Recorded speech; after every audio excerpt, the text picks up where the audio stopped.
Muy buenas noches con todos. Vamos a dar inicio a esta mesa verde. A nombre del Instituto de Estudios Peruanos, es un gusto tenerlos aquí, recibirlos esta noche.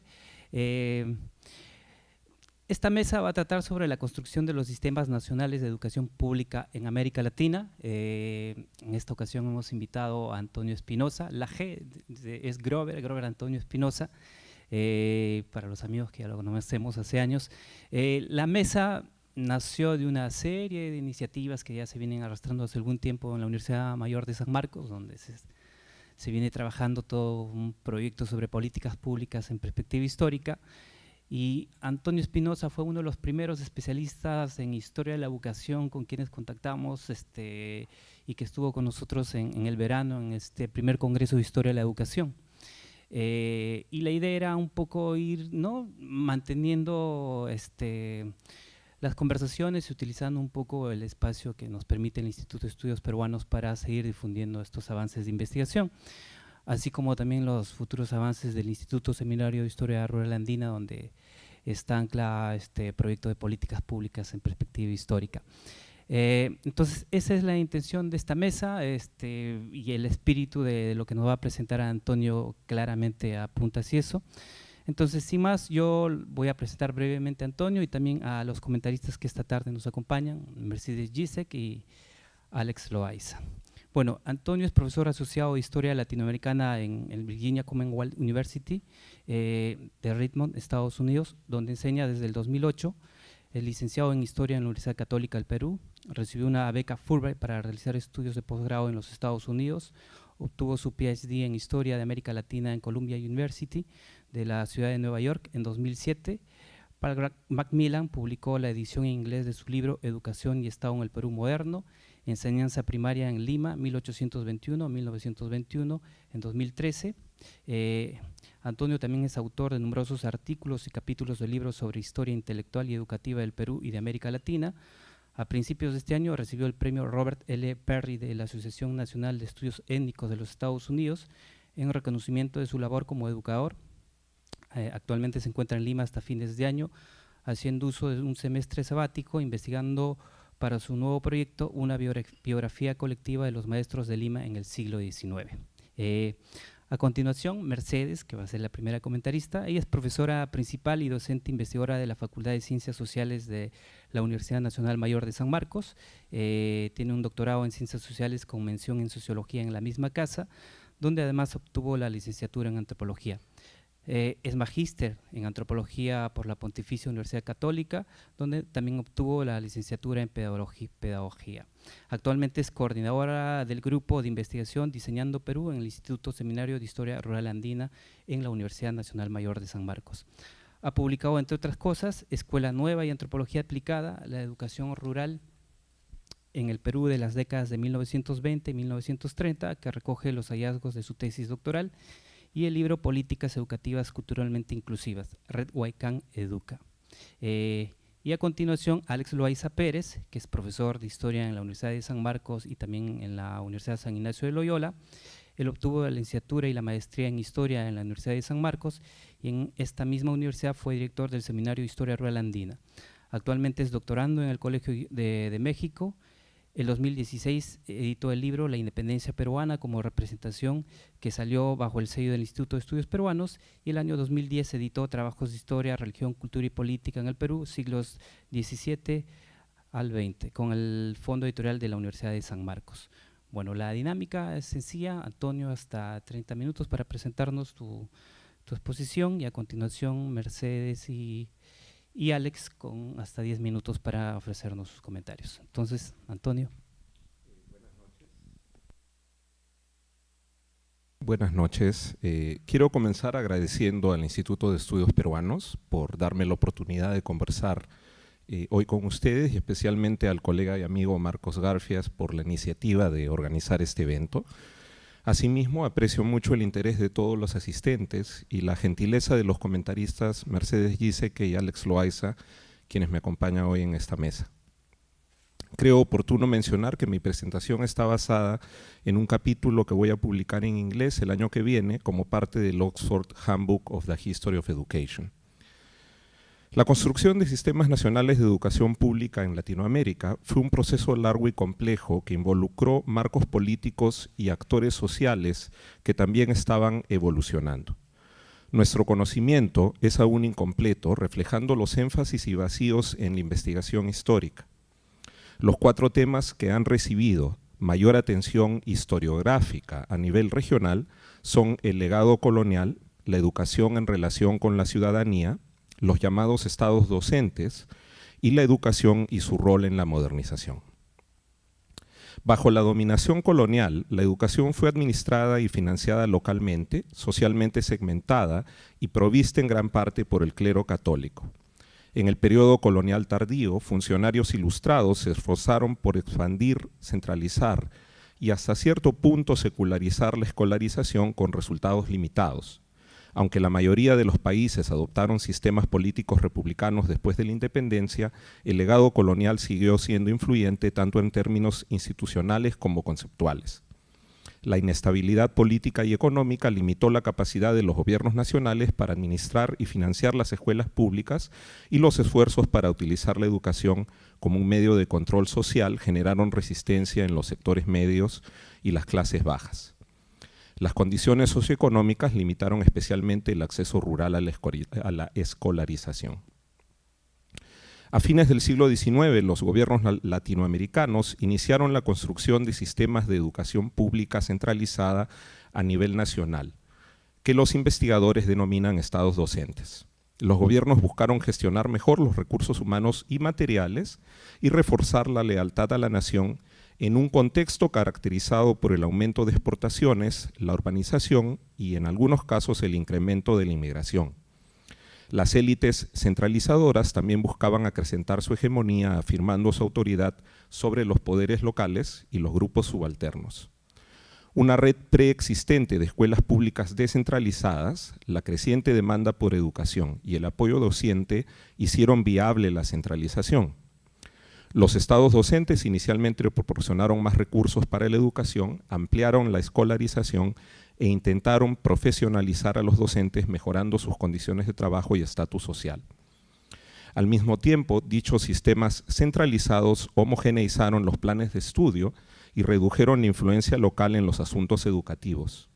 A partir del siglo XX, a medida que continuaba la modernización, los gobiernos llevaron a cabo campañas de alfabetización y ampliaron la educación secundaria, con frecuencia en colaboración con organizaciones internacionales. Si bien estas políticas de arriba hacia abajo incrementaron la inclusión cuantitativa, su implementación vertical fomentó descontento entre docentes y padres de familia. La historiografía sobre la historia de la educación en Latinoamérica es desigual e incluye pocos trabajos comparativos a nivel regional. Estudios previos han identificado 3 enfoques distintos. La perspectiva tradicional concibe la educación como un progreso continuo, generalmente desde un caos ineficiente y descentralizado hasta un orden más eficiente y centralizado. Este enfoque tiende a ser celebratorio, enfatizando los logros de funcionarios, educadores y escuelas considerados destacados. Presenta una narrativa teleológica de la educación centrada en reglamentos e instituciones. La perspectiva revisionista, en contraste, resalta las deficiencias de las políticas educativas. Algunos académicos revisionistas contrastan las ideas educativas de élite y las regulaciones oficiales con la lenta e irregular expansión de la escolarización. Otros revisionistas se centran en los intentos de la élite por usar la educación para fortalecer su propio poder político, aumentando paralelamente su control sobre los grupos subalternos. Finalmente, un enfoque más reciente interpreta las políticas, instituciones y prácticas educativas como factores de proyectos de construcción estatal y nacional más amplios. Esta historiografía innovadora enfatiza la agencia de una gama más amplia de actores sociales y considera a las escuelas como escenarios de confrontación y negociación, tanto política como cultural.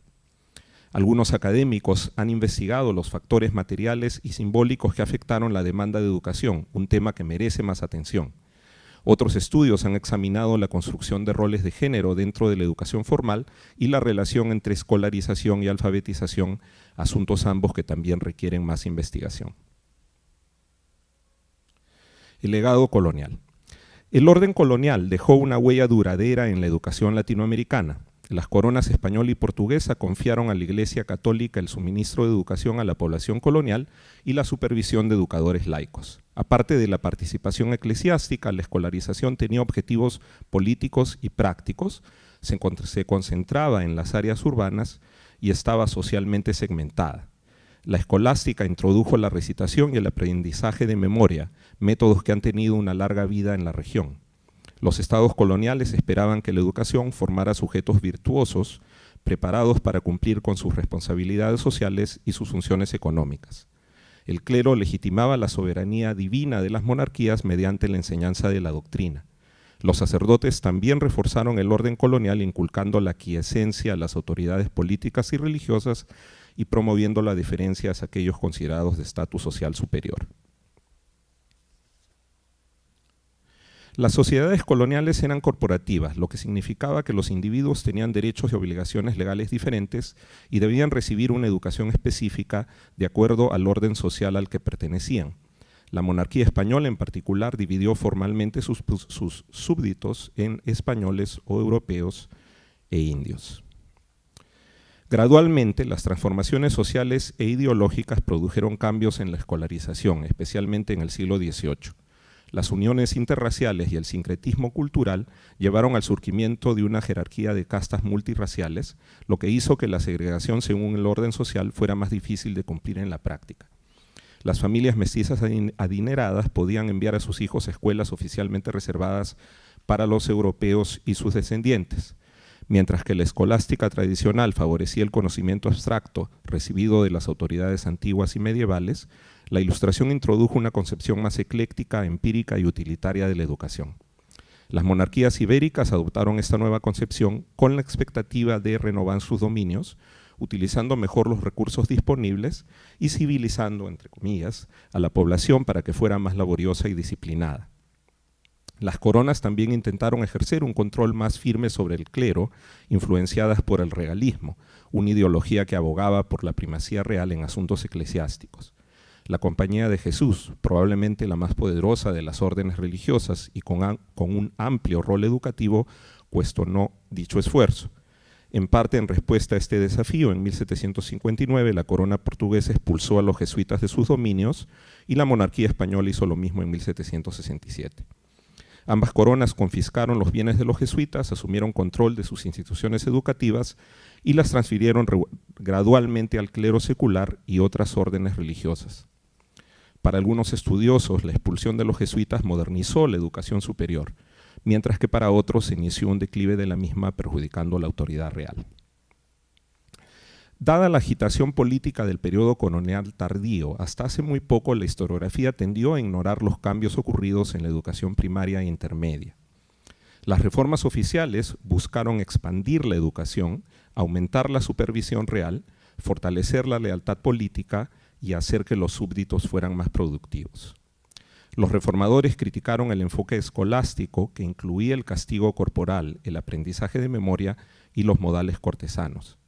Para los innovadores, el niño nacía con instintos racionales innatos y debía recibir una educación integral, virtuosa y útil. Los estados coloniales intentaron ejercer una supervisión más estricta de la intervención eclesiástica en la educación y en algunos casos reducirla. En determinadas áreas, las autoridades mantuvieron la segmentación de casta o clase, mientras que en otras la descartaron.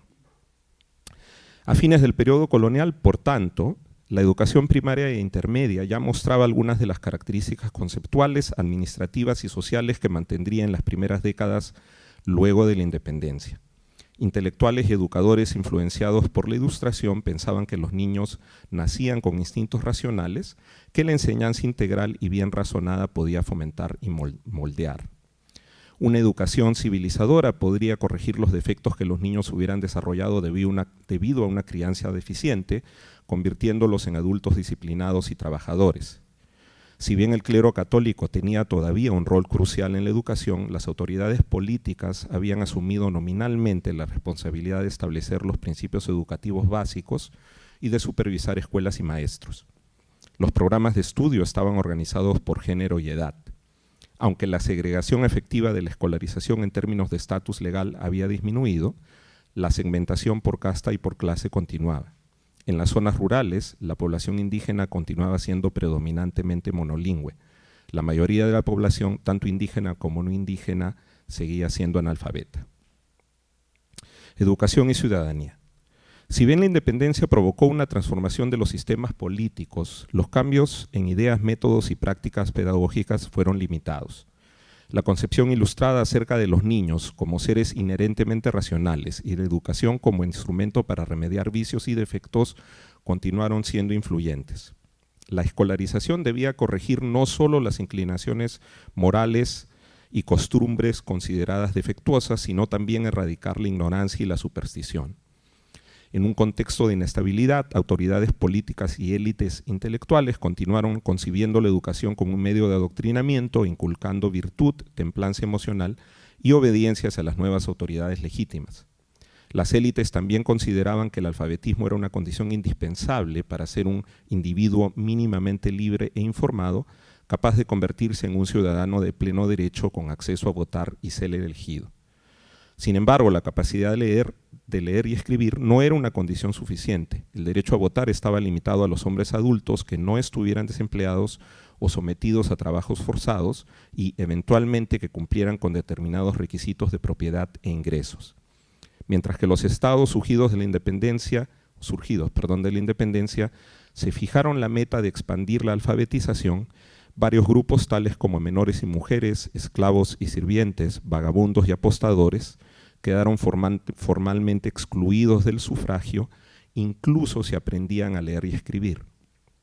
A pesar de ello, se esperaba que la educación proporcionara a las personas el conocimiento y las habilidades necesarias para cumplir con sus responsabilidades políticas y los roles económicos que se ajustaran a su género y condición social.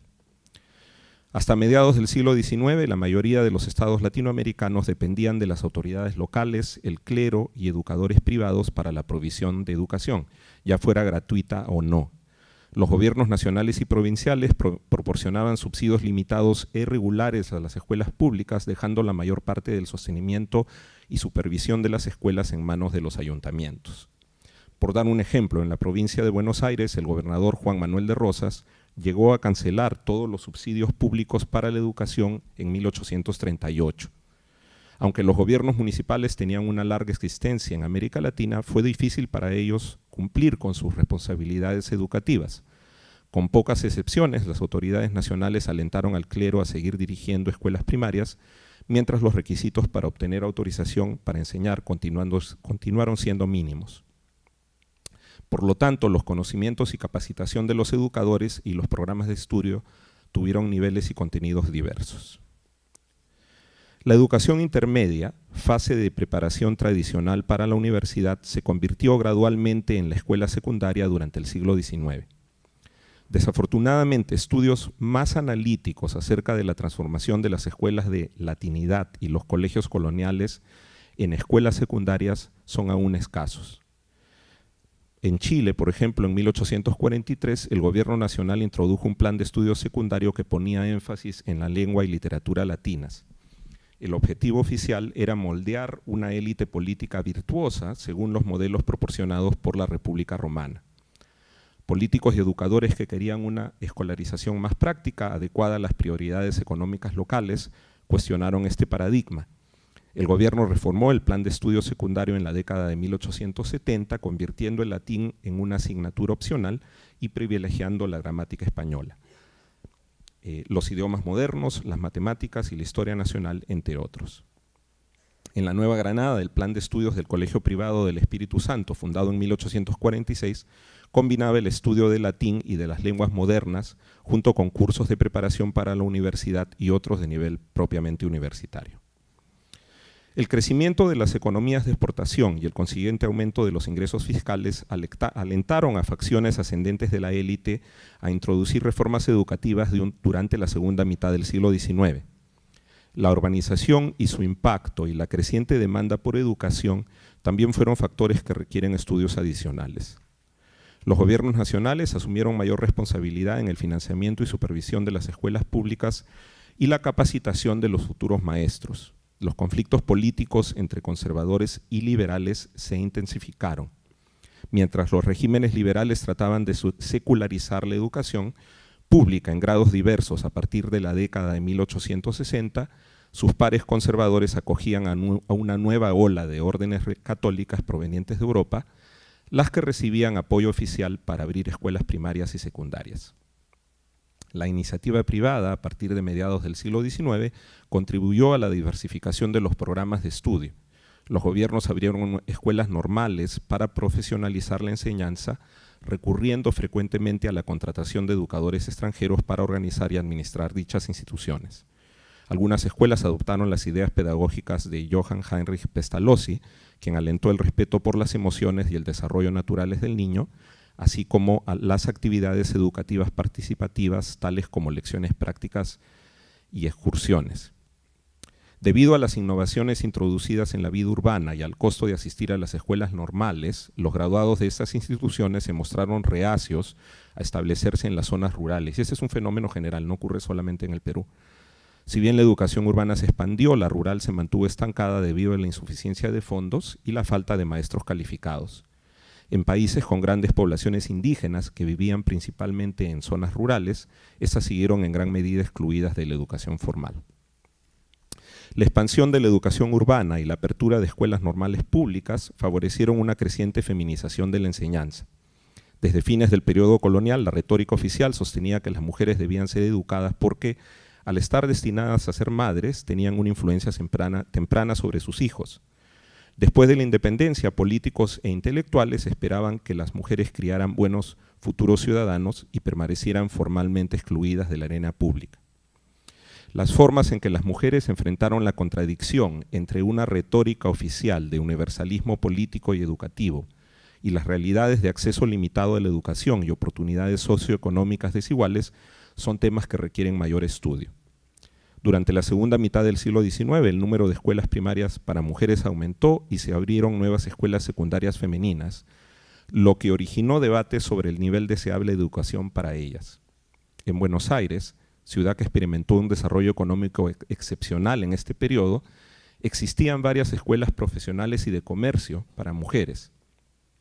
A medida que la educación urbana se expandía en toda la región, las mujeres eran consideradas educadoras naturales, a las que se creía dispuestas a aceptar salarios más bajos, lo que condujo a una creciente proporción de maestras de primaria. Para las mujeres de la élite, especialmente las de una clase alta empobrecida, y para aquellas de los sectores medios, la enseñanza les brindó la oportunidad de vivir una vida profesional con un grado mínimo de autonomía financiera. La creación de estados docentes.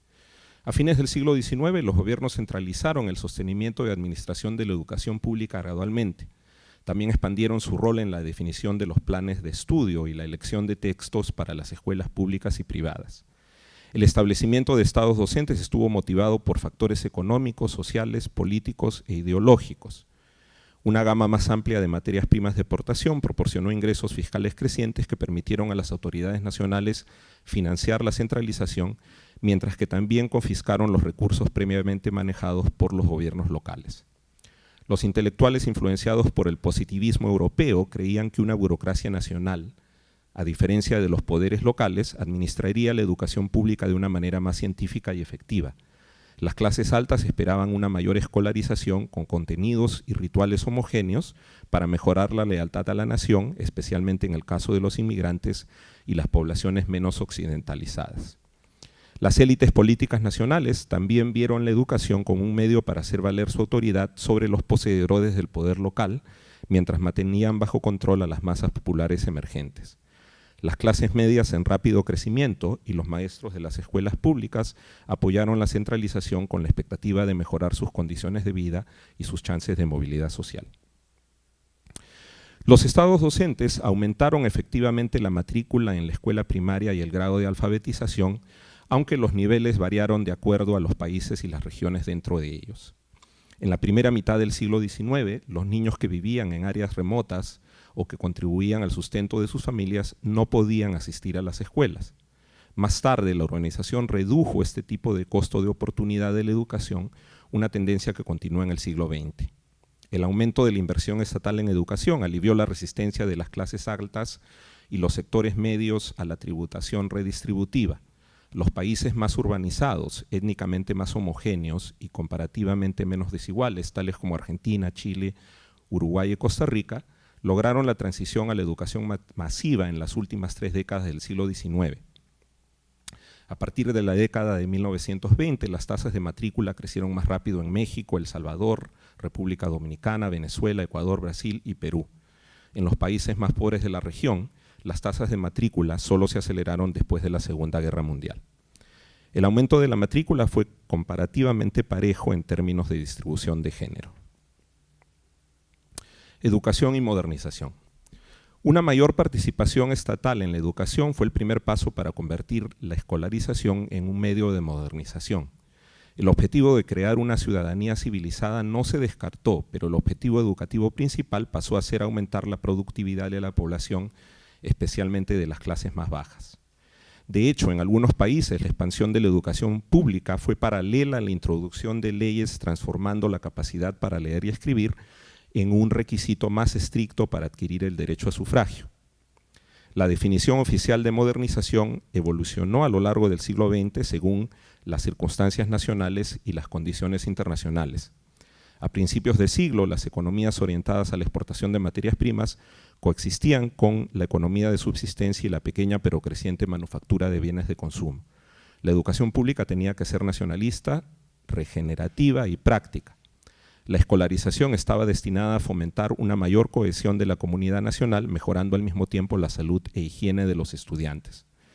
Si bien políticos e intelectuales acordaron que la educación tenía que formar trabajadores agrícolas e industriales disciplinados y eficientes, algunos intelectuales argumentaron que la escolarización no debería limitarse a la formación vocacional. La dificultad para acceder a los mercados internacionales durante la Primera Guerra Mundial y la depresión a partir de 1929, así como una mayor urbanización y expansión de los mercados internos, fomentaron mayor comercialización de la agricultura y el desarrollo de la política de industrialización por sustitución de importaciones. Las medidas educativas adoptadas por el gobierno revolucionario mexicano a partir de la década de 1920 se convirtieron en modelos para las autoridades de otros países. Estas medidas incluían misiones pedagógicas a comunidades indígenas remotas, expansión de la educación rural con énfasis en la alfabetización y la capacitación agrícola y la celebración oficial de aspectos seleccionados de la cultura popular.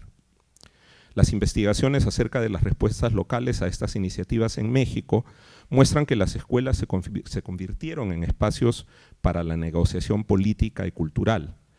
Las comunidades rurales aceptaron condicionalmente la cultura de la escolarización utilizando la alfabetización para defender sus intereses, mientras que a veces rechazaban el anticlericalismo oficial, especialmente durante la década de 1930. Algunos académicos han examinado la implementación de políticas similares en Bolivia y Perú, mientras que otros mencionan la introducción de medidas análogas en Venezuela y Colombia. En la década de 1930, las comunidades campesinas bolivianas se apropiaron de los núcleos escolares rurales para construir alianzas con intelectuales progresistas y partidos políticos radicales, así como para resistir los abusos de los terratenientes. Los campesinos peruanos también utilizaron los núcleos escolares para desarrollar alianzas políticas y evitar la demanda de los gamonales en la década de 1940. Requerimos más investigación sobre respuestas locales a medidas similares en estos y otros países latinoamericanos. Después de la Segunda Guerra Mundial, el desarrollismo y la teoría de la modernización alentaron a los gobiernos latinoamericanos a fomentar la industrialización en asociación con empresarios privados y agencias internacionales. Para la teoría de la modernización, la etapa de transición de las sociedades y economías tradicionales a las modernas y capitalistas conllevaba el riesgo de fomentar agitación social y rebeliones comunistas. Ambas teorías, el desarrollismo y la teoría de la modernización, vieron los bajos niveles educativos como un obstáculo para el progreso económico. Independientemente de sus inclinaciones políticas, en la segunda mitad del siglo XX los estados latinoamericanos tomaron medidas efectivas para reducir el analfabetismo. A principios de la década de 1990, el promedio de alfabetización en la región estaba ya cerca del 90%. Desde la década de 1960, las ideas de Paulo Freire ganaron una creciente influencia entre los educadores progresistas. Freire hizo hincapié en el diálogo y la sensibilización como medios para difundir la alfabetización y fomentar la participación demográfica activa. Los gobiernos también aumentaron el acceso de la clase media y baja a la educación primaria y secundaria, a veces con el apoyo de entidades extranjeras como la UNESCO y la Alianza para el Progreso. La historiografía existente muestra que los resultados de estas políticas fueron irregulares. En 1968, el gobierno salvadoreño impuso un conjunto de reformas que incluían el uso de la televisión educativa, la capacitación centralizada de docentes y la implementación de planes de estudio dirigidos a promover el desarrollo económico. Si bien la matrícula creció y los estudiantes mejoraron su desempeño en determinadas materias, la imposición de las reformas acrecentó la polarización política que existía en la sociedad salvadoreña en este caso. Quisiera terminar mencionando algunas líneas futuras de investigación con respecto a este tema de la construcción de estados, o mejor dicho, de sistemas nacionales de educación pública, ¿no? Existen al menos 4 temas que merecen atención en estudios históricos futuros, y seguramente muchos más en realidad. La escolarización como medio para moldear y reforzar los roles de género generalmente ha recibido tan solo una consideración pasajera en las monografías históricas. Una excepción notable es el estudio de Kirkendall sobre la socialización de los estudiantes de la élite brasileña que asistían a las escuelas de derecho en el siglo XIX. El romanticismo primero, luego el liberalismo y el positivismo finisecular después influyeron en los estudiantes de abogacía y el desarrollo de sus identidades de género, profesionales y de clase dentro y fuera del aula. Otra excepción notable es el trabajo de Ana María Getschel acerca de la educación femenina en Ecuador en la primera mitad del siglo XX. La autora muestra que las maestras ecuatorianas se apropiaron del proyecto liberal de escolarización ampliada y secularizada para mejorar sus oportunidades laborales, crear una esfera pública paralela e investirse como educadoras profesionales. Estos estudios demuestran la utilidad de adoptar una perspectiva de género en la investigación de la historia de la educación. Desde el periodo colonial, la escolarización buscó erradicar el uso de las lenguas nativas.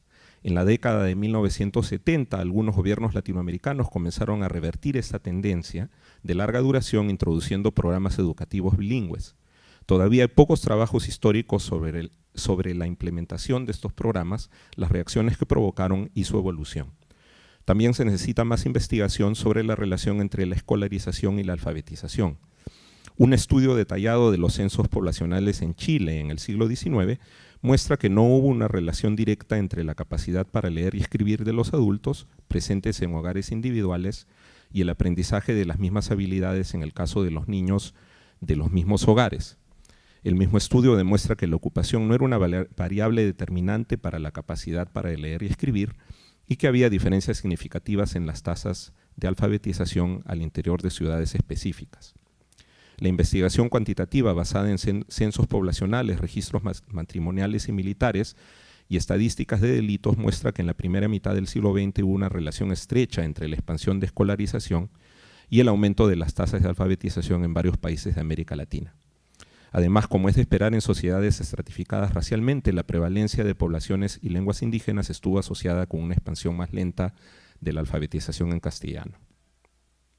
Finalmente, el ausentismo, la repetición de grados y la deserción escolares son problemas de larga duración en América Latina. Hace falta evaluar el impacto que la disminución del gasto público y la municipalización o privatización de la educación pública pueden haber tenido en estas cuestiones desde la década de 1980. Encontrar soluciones viables a estos problemas de larga duración requiere una mejor comprensión de estos desafíos desde una perspectiva histórica. Muchas gracias.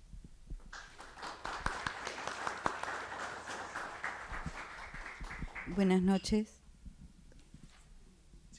Muy buenas noches con todos los compañeros de la mesa y el público presente.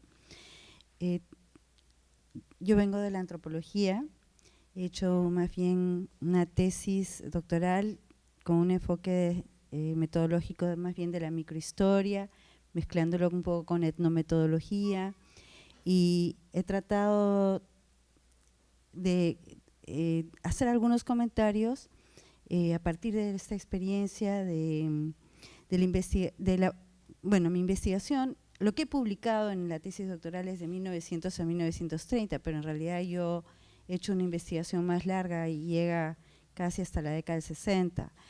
Pero lo que yo quería decir es que efectivamente este esfuerzo de síntesis, que me parece enorme y creo que un handbook amerita mucha síntesis, ¿no? Pero claro, en el camino hay que tal vez dialogar para ver cómo enriquecemos mutuamente nuestras perspectivas, ¿no? Realmente sí es interesante esta clasificación que haces, ¿no? De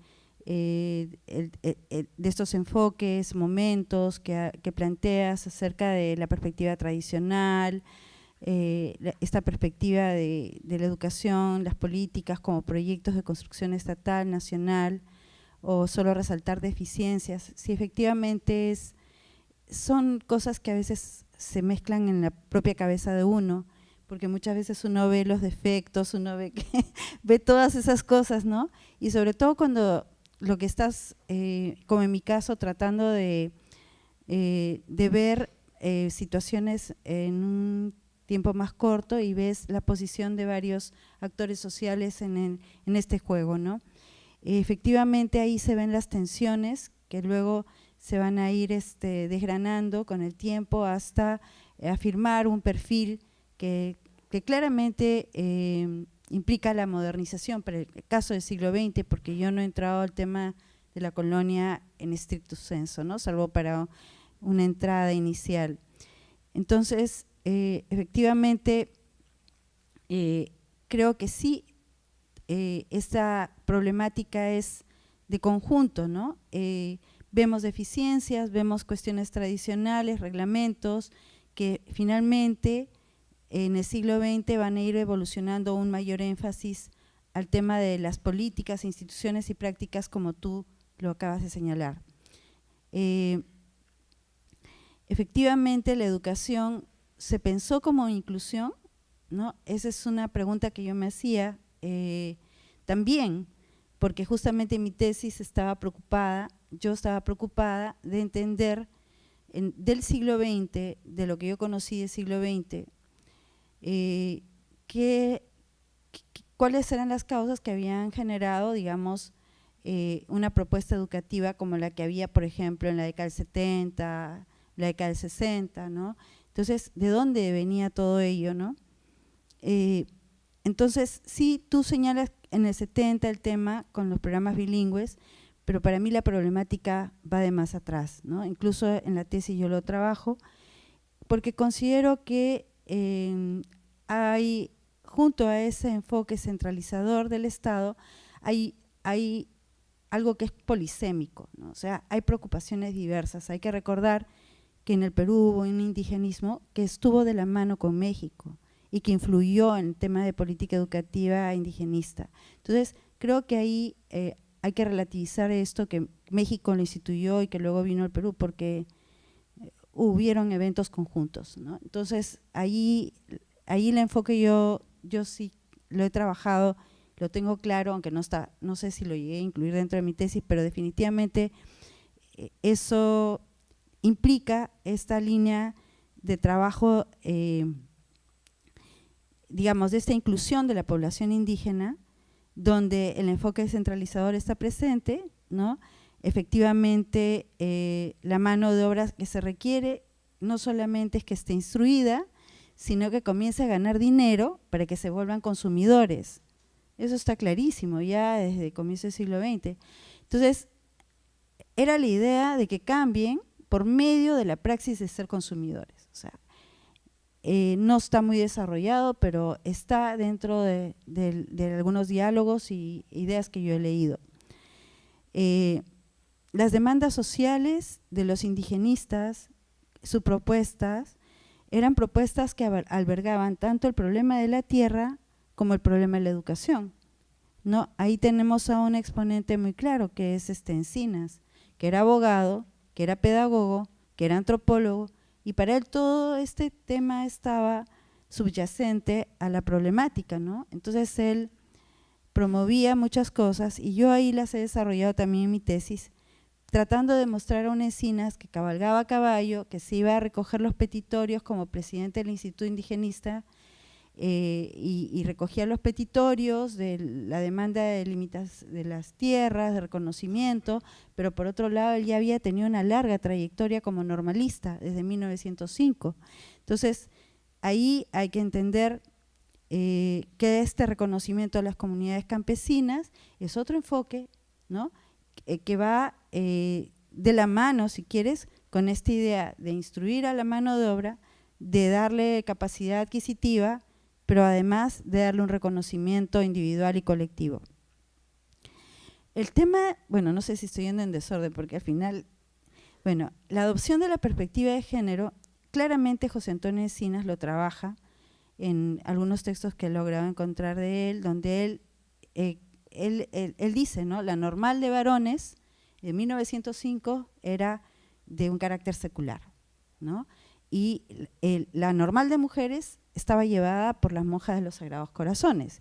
Pero todo ello tiene un desagregado y tiene una fundamentación muy amplia. Y además, los varones de la Escuela Normal de Varones, los maestros, que no tenían quinto de media porque bajaron el nivel de ingreso para poder tener acceso a este nivel de educación, donde los preparaban de manera íntegra, salían con una mística en alto y se iban a las provincias. No es el caso que tú mencionas, ¿no? Sí, hubo un procedimiento que probablemente algunos no quisieran salir, pero como la mayoría era gente que había sido agraciada, no en un contexto que hayan cumplido todos los requisitos, sino que se sentía beneficiada ante una mística y además con maestros que promovían todo el enfoque de John Dewey, ¿no? De la unión entre la escuela y la comunidad, y estoy hablando de 1905. Entonces, esta gente tenía una perspectiva mucho más clara de su compromiso social. Entonces, sí iban a las comunidades, hay que levantar más información de cómo era ese proceso en las comunidades, y estoy de acuerdo. Elvira García García es estudiada por un estudiante mío, un extesista mío, Rubén Bejarano. Él hace todo un recuento y un seguimiento diacrónico de esta educadora que nace en 1862. Ella se vuelve una persona joven y una adulta joven ya en la guerra con Chile y ve toda la debacle del país y se interesa por el tema de la educación y vive todos los cambios formativos y educativos de la mujer y va sorprendiéndose de cómo la mujer sale de su casa a trabajar y ahí te puedo dar una guía interesante, eso de estar en el repositorio de la Biblioteca de San Marcos, ¿no? Es Rubén Bejarano y su tesis es sobre Elvira García García, ¿no? Sobre la educación pública, bueno, sobre el tema de la presencia de la educación religiosa sí se ven indicios claros de cómo la educación religiosa está presente en todo el país, realmente, eso es muy interesante y además eso creo que inspira un poco el modelo de fe y alegría, ¿no? Que es ese mix. Bueno, efectivamente la labor de las órdenes religiosas puede estar tanto a lo que viene a ser las zonas urbanas de provincias, como tú lo mencionas con Martínez de Compañón, con las comunidades indígenas, ¿no? Entonces ahí hay que esa parte no la he investigado mucho. Bueno, sí, la idea de generar al indígena y las poblaciones indígenas es mucho antes, y me he comido una parte. La parte donde tú hablas de la perspectiva económica de la educación pública y privada en el 50, pero el debate entre Villarán y Deusto es mucho más antiguo. Además, Villarán empieza el año académico en San Marcos en 1900 hablando de la importancia económica de la educación y de que la gente sea más útil y más productiva, ¿no?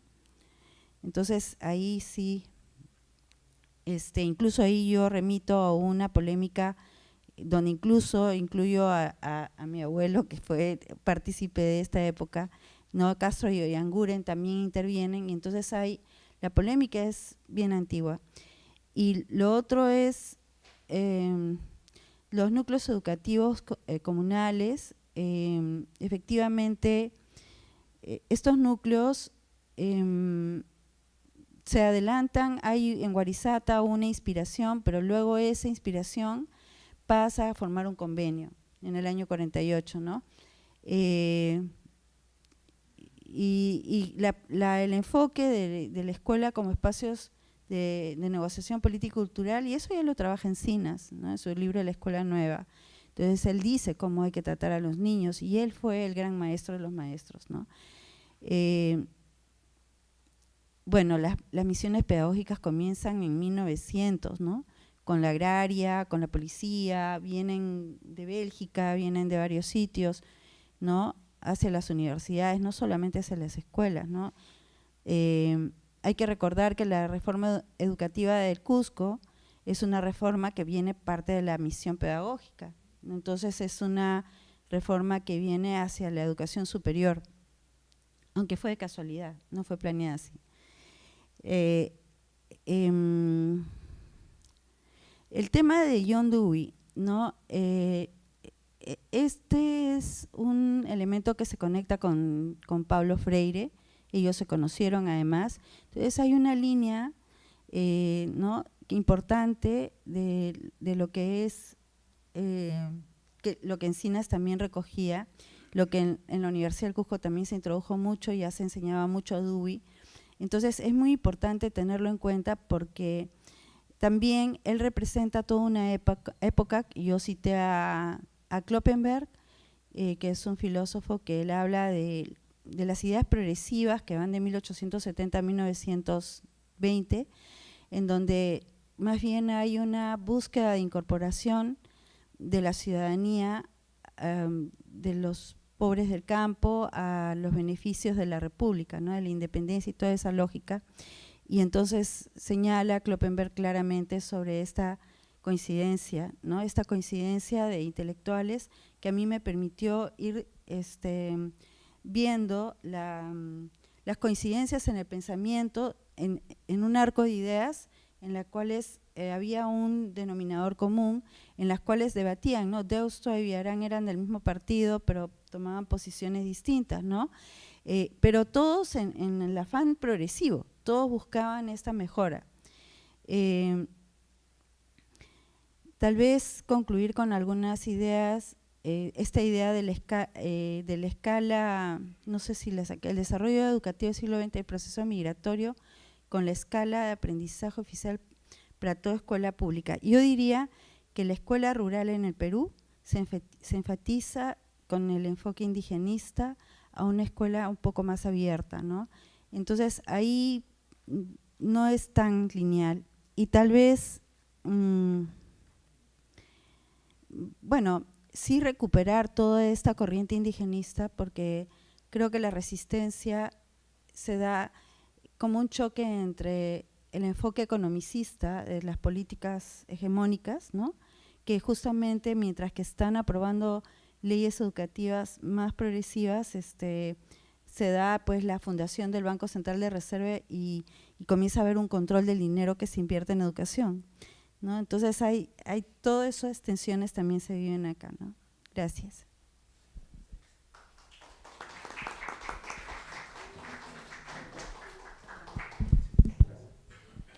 Buenas noches a todos. Quiero agradecer la invitación del Instituto de Estudios Peruanos y en particular de Marcos Garfias para comentar esta interesante mesa verde, el trabajo de Antonio Espinosa, que es, como le he mencionado, que es una síntesis sobre la construcción de los sistemas de educación pública en América Latina. Y es un trabajo importante, interesante, porque es muy difícil hacer este tipo de síntesis por los materiales con que se cuenta en historia de la educación en América Latina, ¿no? Hay un desbalance en la producción, es decir, por ejemplo, la producción de historia de educación es bastante extensa en el caso de Argentina, México y Chile, pero por ejemplo para el caso peruano es comparativamente, numéricamente es muy inferior, ¿no? Si la producción de historia de educación, por decirlo de una forma más o menos moderna, entre comillas, de peruanos del siglo XXI, ¿no? Es decir, mientras en Argentina, México, Chile, como acabo de mencionar, ya desde la década del 90 se publican revistas, hay asociaciones de historia de la educación, ¿no? Que cada asociación publica su revista, y además hay una serie de libros sobre maestros, escuelas. Entonces, evidentemente hay un desbalance. Entonces, claro, si uno presta atención solo a México y Argentina, pues uno va a tener una visión sesgada, ¿no? Como sucede, por ejemplo, en el caso de las independencias, ¿no? La perspectiva, casi todo lo que se habla, o por lo general, muchas tesis que se hablan sobre la independencia de Hispanoamérica es básicamente sobre la evidencia de México, ¿no? Y no sobre lo que sucede en otros lugares, o Argentina. Entonces ese es un trabajo complicado que Antonio pues, ha tratado, yo creo que haciendo malabares, de no tener un sesgo, ¿no? Frente a los, estos materiales abundantes que hay de esta historiografía, ¿no? De hecho, hay una síntesis de Gabriela Ossenbach, que es del 2000, donde se muestra este claro desbalance, ¿no? Donde solo se cita un libro sobre Perú, el de Carlos Daniel Alcance, que es la breve historia de la educación peruana, que me parece que es de la década del 80, ¿no? O sea, es lo único que se cita sobre historia de educación. Entonces, y además, aparte de ese desbalance, también hay un desbalance temático, ¿no? La historia de la educación en América Latina es historia de las escuelas, básicamente, ¿no? Maestros por ahí, pero por ejemplo de la educación intermedia, o sea, los colegios secundarios es lo que menos hay, y sobre universidades también, ¿no?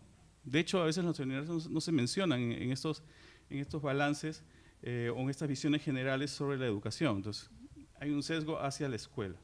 Entonces, repito, por eso es importante el texto de Antonio. Y además, claro, hay otro sesgo que tiene que ver con las fuentes, ¿no? Se privilegia las fuentes del Estado, ¿no? Entonces, también, ¿no? Tenemos, no se ven otro tipo de fuentes como la literatura, por ejemplo, las fotografías, ¿no?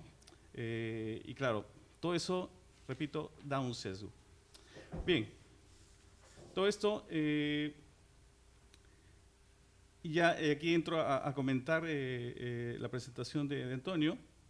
Cuando él menciona sobre las investigaciones sobre historia de educación y las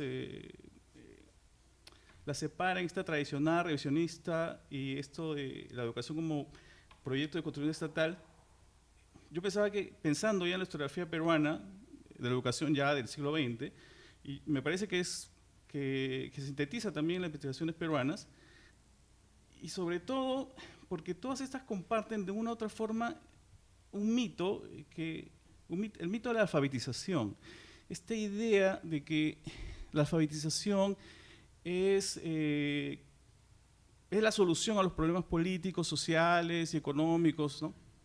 Me parece que es un mito que no ha desaparecido del todo, si escuchamos a nuestros políticos, a nuestros tecnócratas, y se piensa que esa es la meta, ¿no? Y no se presta atención a otro tipo de posibilidades en cuanto a la alfabetización. Eso de alguna forma también hace que estas investigaciones tengan este sesgo teleológico, ¿no? Esta visión lineal del progreso también, ¿no? Entonces, en el caso de la historiografía peruana, los clásicos revisionistas son Manuel Vicente Villarán o Roberto Malena Stensnos, ¿no? Que reconstruyen cómo el Estado implementa el sistema educativo, pero se lamentan porque, bueno, no llega a toda la población, porque se sigue con los rezagos coloniales, etcétera, etcétera, etcétera, ¿no? Pero, claro, no se presta atención a lo que se consigue y más se lamentan, ¿no? Que otra cosa. Pero bueno, entonces, yo creo que eso todavía, o te preguntaría, Antonio, en todo caso, si todavía crees que la historiografía contemporánea en general todavía este mito de la alfabetización está presente, ¿no? ¿Qué tan problemático es? Y bueno, y hablando ya del legado colonial, y voy a centrarme en el siglo XIX, el legado colonial generalmente es colonial o virreinal, es considerado como negativo, ¿no? Sin embargo, habría que señalar que la educación moderna, ¿no? es decir, tiene la del siglo XVIII trae importantes cambios Y a su vez, habría que señalar que el legado colonial incluye a Cádiz, ¿sí? No hay que olvidar eso. Es decir, la importancia de la educación en la formación de ciudadanía. Entonces, todo lo que se plantea en el siglo XVIII, el regalismo, la necesidad de alfabetizar a la población o instruirla con objetivos económicos, sociales, es algo que va a marcar, yo creo, la educación en el siglo XIX, y además porque es urbana y está segmentada socialmente, y eso no cambia en el siglo XIX, ¿sí? Y en el siglo XX tampoco, me parece, en el tema urbano. Entonces, el legado colonial, que nuestros clásicos historiadores de educación siempre consideraban como un lastre, yo creo que más bien es algo positivo, diría yo, ¿sí? En algunos aspectos, la cuestión ideológica. Y otro asunto importante, y que aquí ya viene un sesgo mío que tiene que ver con la historia de los conceptos, el tema cuando se habla de se implementa la educación para formar alfabetos, ciudadanos, yo creo que hay que prestar atención a qué significaba educar y qué significaba instruir, porque por más que son conceptos similares, pero no son iguales, y los educadores y los políticos sabían muy bien esta distinción, al menos en el siglo XIX, que era clara, y no en el siglo XX, que educación pasa a englobar todo. Entonces, educación uno puede entenderla como formación general del individuo en la sociedad, ¿sí? Desde la educación que recibes en tu casa hasta, ¿no?, la universidad. Pero instrucción es algo más concreto, ¿no? Es el aprendizaje de determinados conocimientos. Entonces, por ejemplo, en el caso de la educación, en el siglo XIX estaba muy marcado por la moral. Entonces, por ejemplo, cuando uno habla de la educación en la ciudadanía, ciertamente muchos educadores y políticos lo que buscaban de la escuela para los indígenas era que sean moralizados, que sean educados. E instruirlos se consideraba peligroso. De hecho, algunos conservadores mencionaban que si enseñarles a los indígenas podía avivar sus ambiciones, ¿sí? Si enseñabas tú a un campesino, pero si el campesino no tenía cómo aplicar sus conocimientos, lo que ocasionabas era descontento, y ese descontento era caldo de cultivo para el conflicto político. Entonces, más convenía educarlos moralmente, no instruirlos, ¿sí? Entonces, eso es algo muy importante a tener en cuenta, porque aquí hay un sesgo. Igual la mujer, ¿no? A la mujer, ¿no?, hay que educarla, pero no instruirla, ¿sí? Educarla tiene que ver con la moral, repito. Entonces, y eso, por ejemplo, lleva a que, pese a que el Estado implementa una serie de medidas modernizadoras, sin embargo, para el siglo XIX se echan para atrás porque consideraban de que era más efectivo moralizar a los indígenas a través de procesos económicos. No sé si se recuerdan esa frase famosa de Manuel Pardo que habla que el ferrocarril va a hacer lo que la escuela no hace, ¿no?, en poco tiempo, ¿no? Entonces, claro, se deja de lado el tema de instruirlos y más bien se dice vamos a moralizarlos, pero haciéndolos trabajar, implementando medidas económicas, ¿no? Entonces, y eso, repito, marca mucho el discurso político del siglo XIX, ¿no? Porque, claro, no se le instruye, ¿no?, sino que se le educa, y hay un tema que tiene que ver con el legado colonial ahí, que hay una segmentación social, ¿no?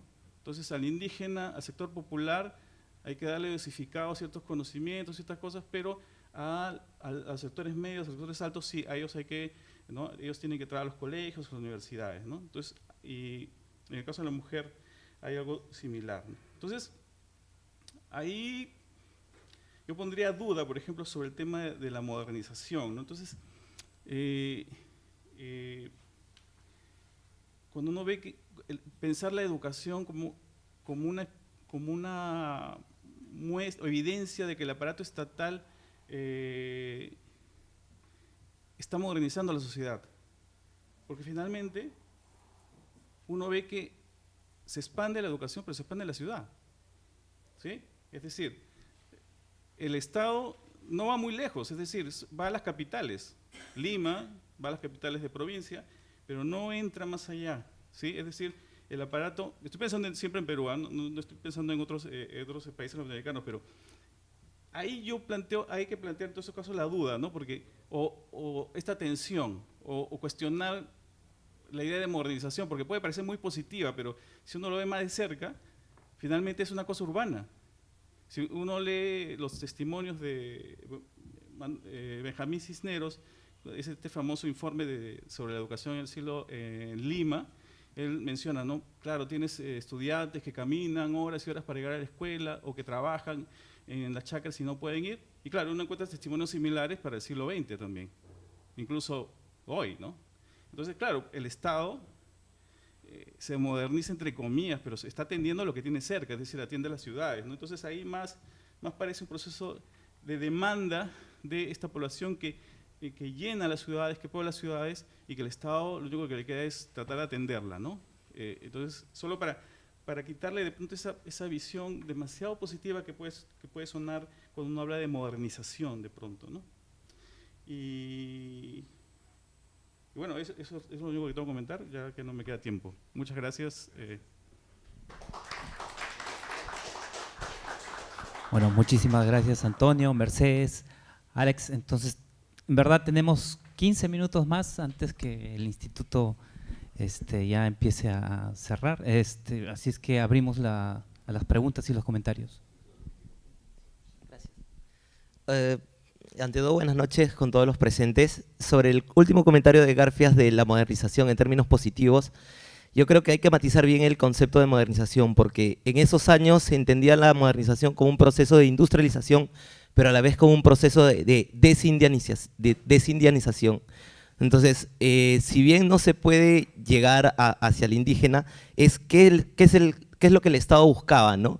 Que es básicamente construir un Estado a partir de resolver las diferencias, entendiendo a estas como proceso o como características que llevan hacia el atraso, ¿no? Diferencias políticas, diferencias culturales, diferencias lingüísticas, diferencias religiosas, y es por eso que se apuesta por construir un Estado homogéneamente católico, homogéneamente castellano, ¿no?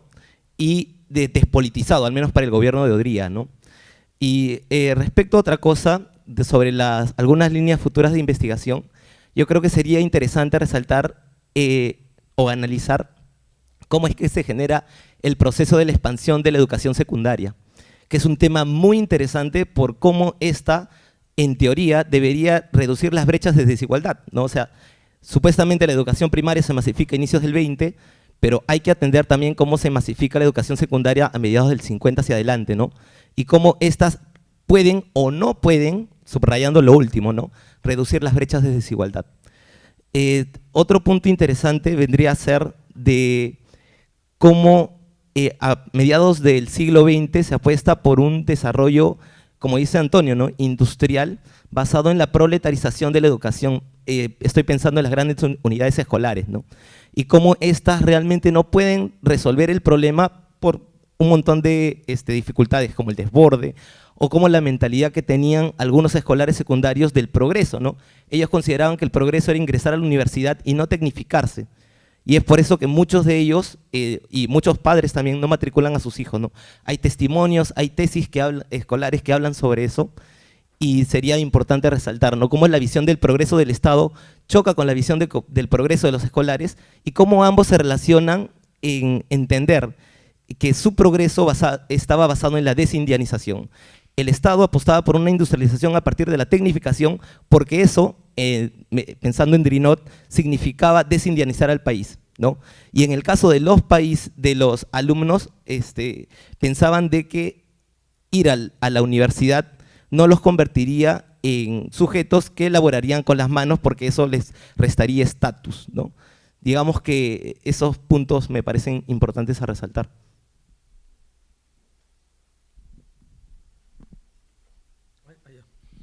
Un punto que me interesaba, agradeciendo la invitación para este foro, es justamente el que se ha planteado ahora de la secundaria. No era para enfatizar tanto que el crecimiento es más reciente, sino que es a comienzo de siglo que entiendo se decreta la gratuidad de la secundaria y en consecuencia se le atribuye ese rol de mayor igualdad.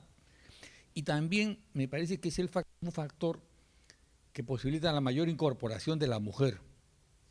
Y entonces el tema de la gratuidad es un tema que me parece importante. La otra cosa que me interesa mucho es si se puede detectar en nuestro caso cuando hay una secuencia primaria, secundaria, cuando es necesario la primaria para entrar a la secundaria, cuando se pasa por la primaria para llegar a esa nueva, porque no siempre lo fue, ¿no? Inclusive creo que alguien ha mencionado que para la normal no se obligaba a tener secundaria completa, o sea, no había una secuencia como la que hoy conocemos. Y eso yo no lo he podido ver, quizá porque no está claro en el propio sistema educativo, o sea que de repente no se puede ver algo que no está tan claro y se fue ocurriendo. Hay muchas cosas que se van produciendo por razones prácticas, como que la primera escuela por Cartambo del año 847, si no me equivoco, tiene hombres y mujeres. Pero claro, en un pueblo de tamaño chico no vas a hacer dos escuelas, una masculina y una femenina, ¿no? Entonces, son razones prácticas, muchas veces las que marcan el comportamiento. Bueno, esos eran mis dos puntos respecto a algunos de los temas que se han planteado.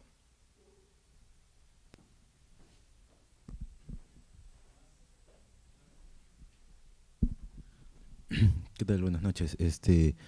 A mí en realidad me causaba algo de sorpresa esto de ver un poco el impacto del neoliberalismo y me hacía pensar más bien en cómo es que a partir de la década del 70 u 80 organismos internacionales comienzan a gestar algunos estándares internacionales para la educación y cómo estos van a, digamos, regionalmente y a nivel de naciones irse acoplando, ¿no?, a los planes.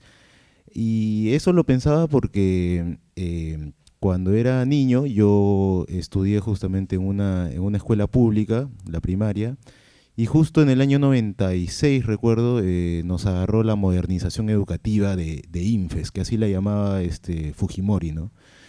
Y ese término de modernización educativa también en cuanto al tema, sobre todo infraestructural, me parece también sugestivo y que de algún modo pues se engloba en esa corriente, ¿no?, de ir, digamos,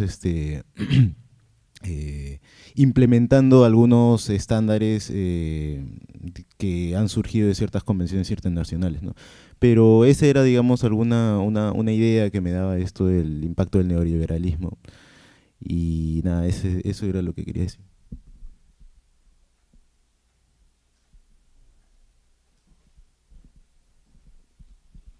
Buenas noches con todos. En primer lugar, le agradezco la exposición. Mi pregunta, pensando, ¿no?, como un tema que quizás no ha sido tan investigado, es el de las influencias extranjeras cuando se intenta construir sistemas educativos, ¿no? Esto de seguir modelos, copiar modelos. En el Perú, en el siglo XIX, en el XX, se han intentado la influencia de la educación francesa, luego la influencia de la educación norteamericana.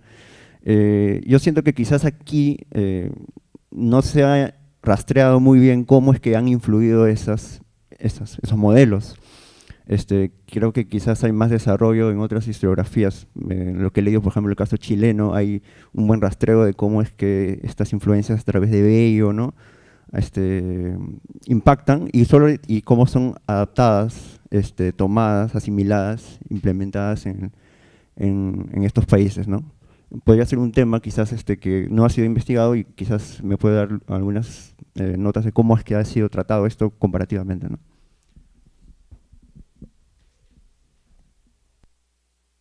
Bueno, muchísimas gracias por los comentarios de Mercedes Gise, que ya les lo hice, y por las preguntas de ustedes.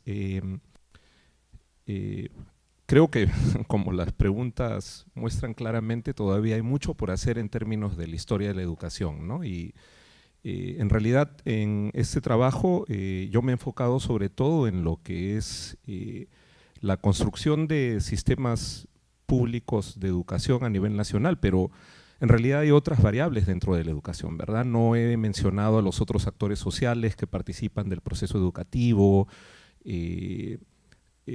más específicamente por qué la gente envía a sus hijos a las escuelas, por qué está dispuesta a hacer una inversión en términos de tiempo o dinero para que sus hijos acudan a las escuelas, o incluso los jóvenes, los adultos vayan a instituciones educativas, ¿no? Que es también otro aspecto muy importante, ¿no? Pero como Mercedes mencionaba, en realidad en un trabajo de síntesis y bueno, también lo decía Alex, es difícil, particularmente refiriéndose a toda América Latina, porque hay diferencias entre los países latinoamericanos, identificar cuáles son las características generales, ¿no?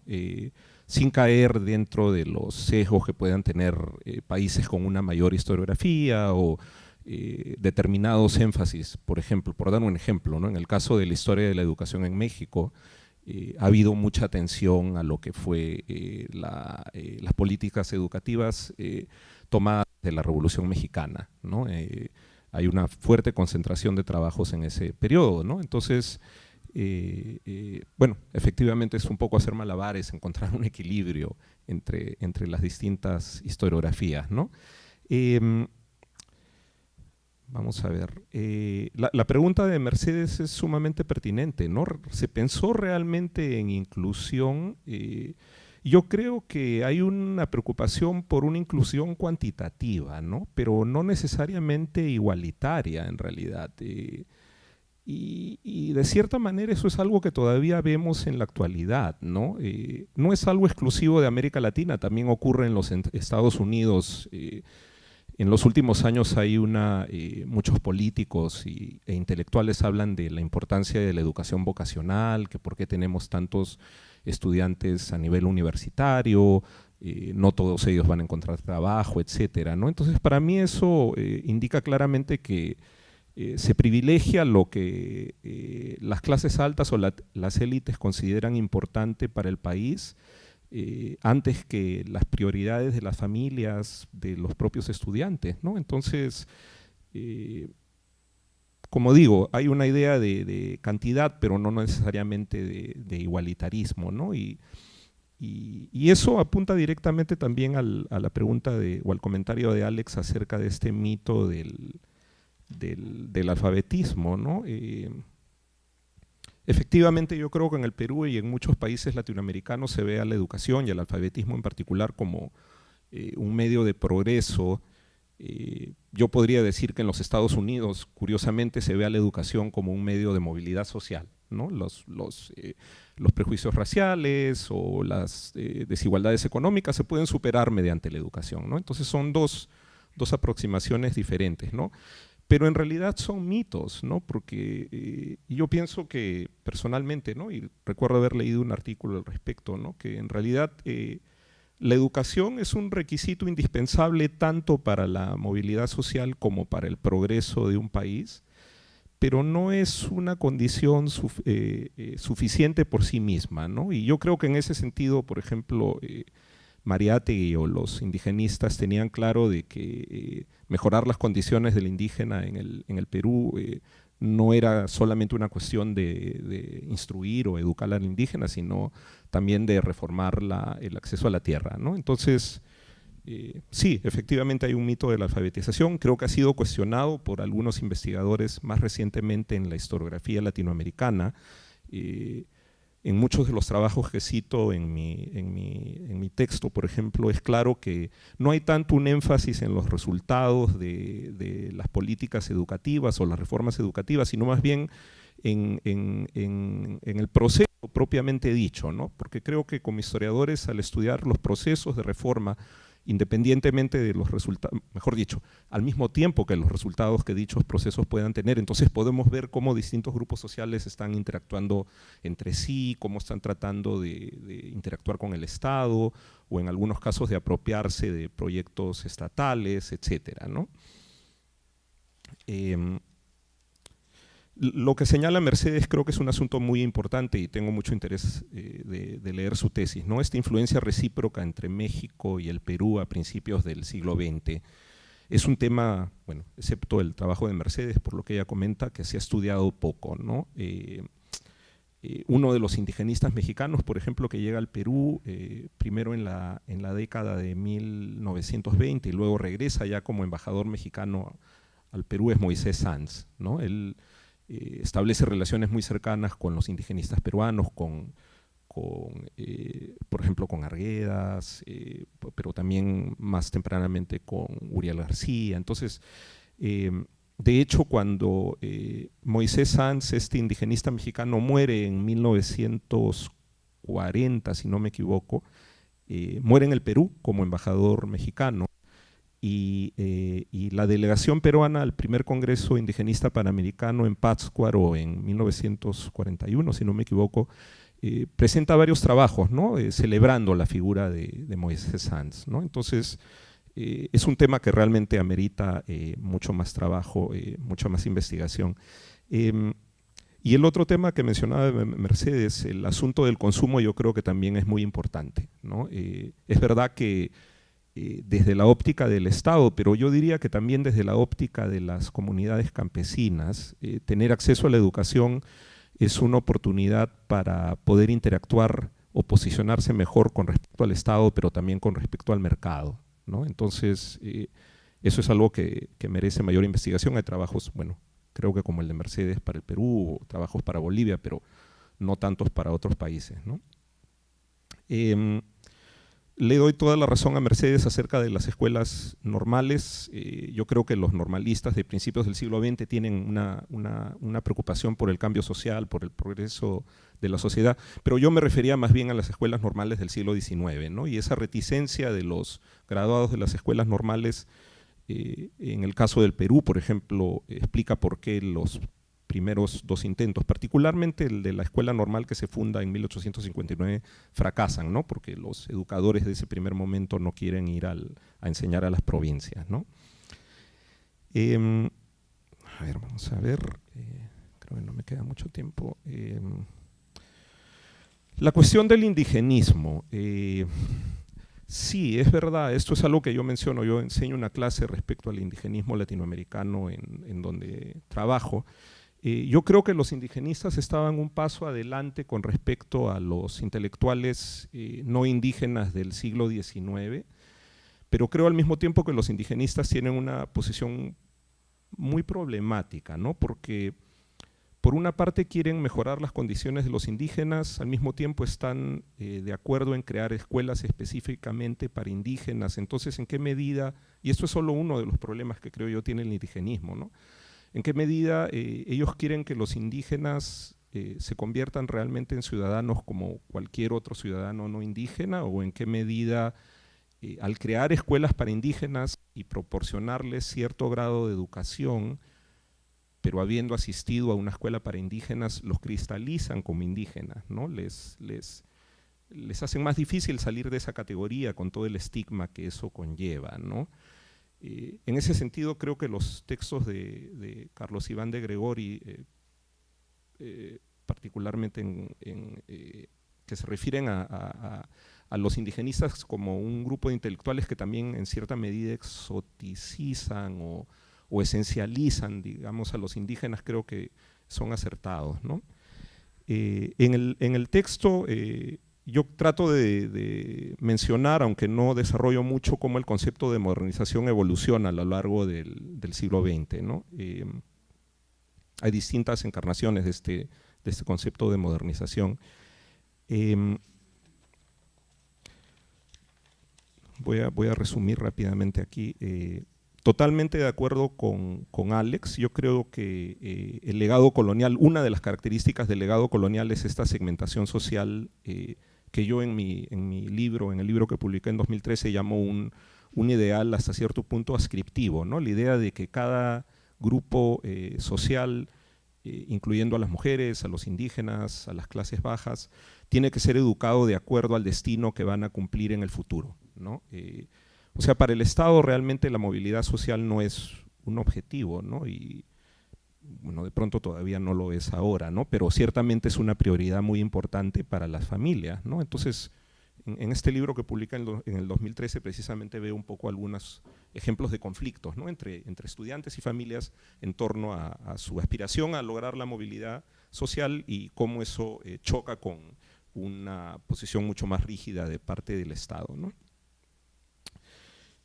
No voy a llegar, creo, a bueno, los dos últimos comentarios, uno de ellos del señor aquí es, sí, yo creo que la gratuidad desde principios del siglo XX es un tema que merece mayor atención, ¿no? Y cómo puede haber contribuido eso a la expansión de la secundaria y su potencial para reducir la desigualdad. Tampoco yo no he visto cuándo, pero es una muy buena pregunta, cuándo la secuencia de primaria a secundaria se vuelve más formal, ¿no? Mis propias investigaciones con fuentes primarias se han concentrado sobre todo en la educación primaria, no tanto en la educación secundaria. Y el otro comentario respecto a la estandarización promovida por los organismos internacionales en los 1970s y 80s, bueno, esto en realidad en el Perú tiene antecedentes, ¿no? Desde las misiones pedagógicas norteamericanas que Mercedes mencionó, que llegan primero creo que en 1911 o 1912, luego nuevamente a principios de la década del 20, en ambos casos con Leguía, pero también las colaboraciones entre el gobierno peruano y el gobierno norteamericano a través del SECPANE en los años 1940, ¿no? Y más ampliamente las influencias extranjeras, ¿no? que ha habido en la educación bueno, desde el siglo XIX o bueno, si se quiere incluso desde la época colonial, pero yo creo que con respecto a las influencias extranjeras hay que tener mucho cuidado porque es un proceso que no va en un solo sentido, ¿no? Los intelectuales y políticos peruanos, o sea, hay motivos por los cuales ellos seleccionan, escogen determinadas ideas educativas extranjeras y rechazan otras, ¿no?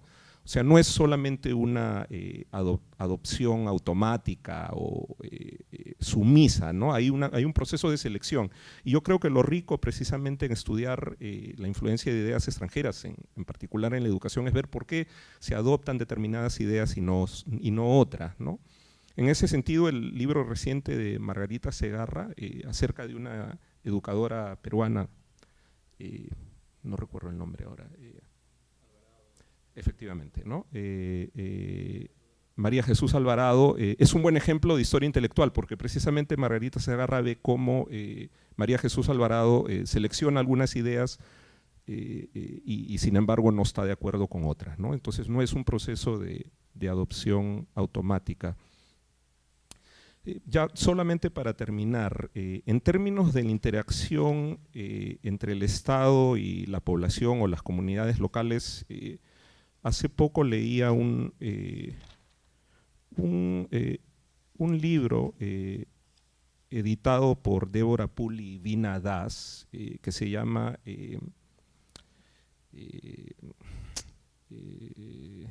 algo respecto a la antropología en los márgenes del Estado, ¿no?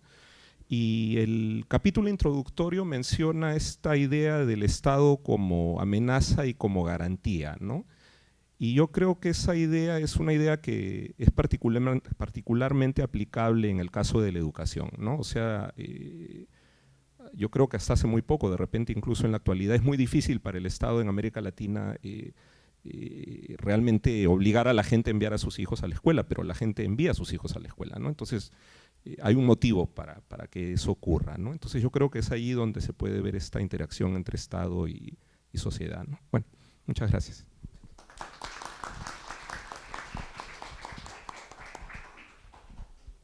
Bueno, no hay más que decir. Muchísimas gracias a todos. Ya volveremos a tener a Antonio, a Mercedes, a Alex aquí para seguir discutiendo.